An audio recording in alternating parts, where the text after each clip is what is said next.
जय देवभूमि, जय उत्तराखंड। आप सबन के गुप्ती त्योहार की बहुत बहुत हार्दिक शुभकामनाएं।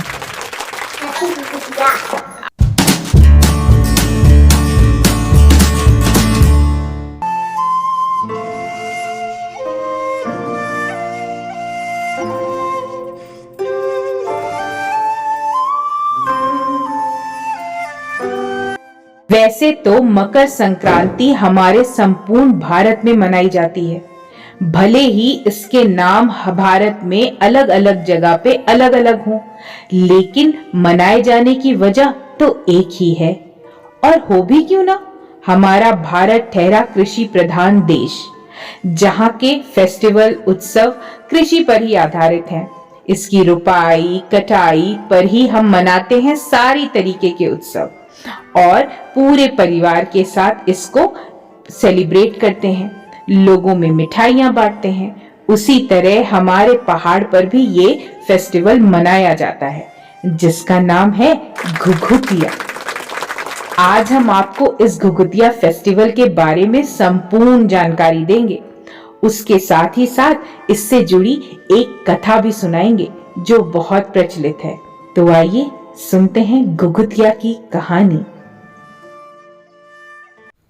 तो बात उन दिनों की है जब उत्तराखंड पर चंद वंशीय राजाओं का राज हुआ करता था। उनमें से ही एक राजा थे, राजा कल्याणचंद, जो कि विशाल साम्राज्य के राजा थे। राजा अक्सर दुखी तथा चिंतित रहा करते थे, क्योंकि उनकी कोई संतान नहीं थी। राजा का एक चतुर तथा लालची मंत्री था, जो हमेशा राजा बनने के ख्वाब देखा करता था। वो राजा की मृत्यु के बाद राजपाट हड़पना चाहता था। संतान की मनोकामना लिए राजा रानी के साथ बागेश्वर स्थित बागनाथ मंदिर पहुंचे। वहां पूजा तथा अर्चना करने से राजा को एक पुत्र की प्राप्ति हुई। पुत्र का नाम निर्भय चंद रखा गया, जो कि मां का लाडला था। निर्भय की मां उसको प्यार से घुघुती बुलाती थी, जो कि उत्तराखंड की एक प्रसिद्ध चिड़िया है, जिसके नाम पे ही यह त्योहार रखा गया है।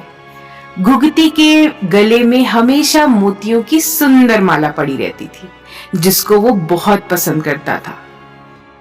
जब कभी घुघुती अनायास जिद करता तो माँ उसको धमकी देती कि वो उसकी मोती की माला कौवे को दे देगी, और वो कौवे को पुकारने लगती, काले कौवा काले, घुघुती माला खा ले। ऐसा कहने से कौवा आ भी जाता और घुघुती डर के मारे जिद करना बंद कर देता। ऐसे बुलाने से कौवे जब भी आ जाते, माँ उनको कुछ ना कुछ खाने के लिए जरूर देती। धीरे धीरे कौवे और घुघुती की अच्छी दोस्ती हो गई। इधर चालाक मंत्री घुघुती को मारने का षड्यंत्र रचने लगा, और उसने षड्यंत्र में कई दरबारियों को शामिल भी कर लिया। एक दिन उसने घुघुती को बहला फुसला के उसका अपहरण कर लिया, और वो सब दरबारी और मंत्री घुघुती को लेकर जंगल की ओर भागने लगे। उन सब को जंगल की ओर भागते हुए एक कौवे ने देख लिया। वो देखते ही घुघुती को पहचान गया और काए काए की आवाज में चिल्लाने लगा। ये आवाज घुघुती के लिए भी जानी पहचानी थी। ये आवाज सुनते ही घुघुती भी जोर जोर से रोने लगा और अपने गले की माला उतारकर कौवे की तरफ फेंकी। अपनी साथी कौवे की आवाज सुन के सारे कौवे एक साथ इकट्ठे हो गए और मंत्री और सारे दरबारियों के सर पर नाचने लगे और अपने पंजों से जोरदार हमला करने लगे।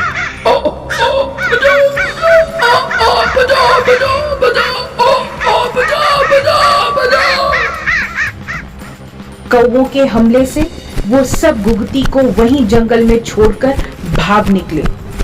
घुघुती एक पेड़ के नीचे जाकर चुपचाप बैठ गया।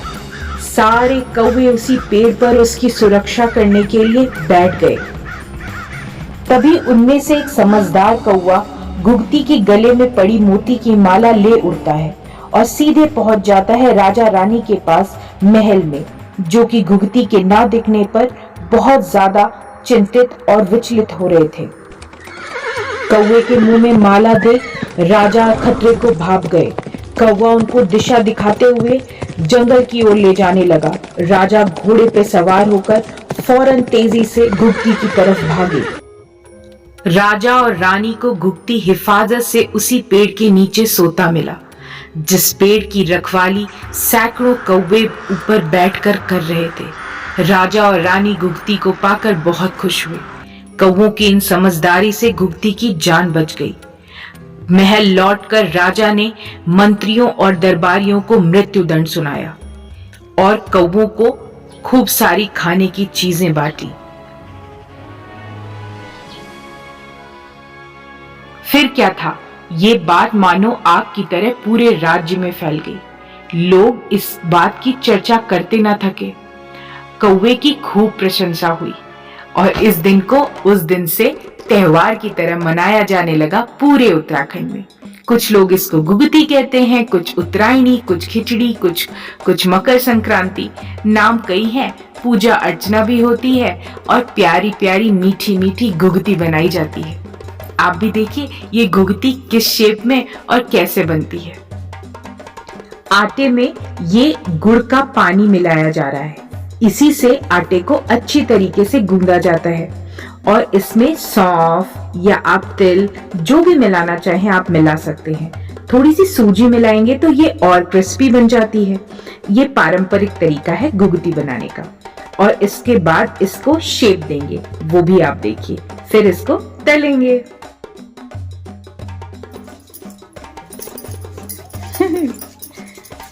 घुघते, ओए घुघते।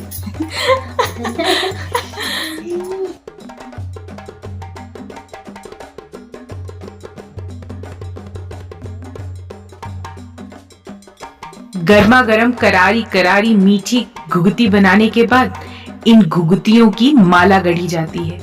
वो माला बच्चों के गले में पहनाई जाती है और वो बच्चे कौवे को आवाज देते हैं और वही बोलते हैं जो घुघती की माँ ने बोला था, काले कौवा काले घुघती माला खा ले।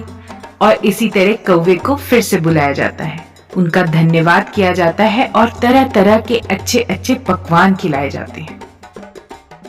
बागेश्वर के बागनाथ मंदिर में राजा और रानी को दर्शन करने से कहानी के अनुसार संतान की प्राप्ति हुई थी। उस बागेश्वर में हर साल मकर संक्रांति के दिन विशाल भव्य सांस्कृतिक मेला लगता है। उस मेले का नाम है उत्तरायणी। इतनी धूम मचती है इस उत्तरायणी मेले में कि देश ही नहीं बल्कि विदेश से भी लोग इस मेले को देखने आते हैं। अब की बार उत्तराखंड जब आना हो तो इस मेले को देखना बिल्कुल मत भूलिएगा।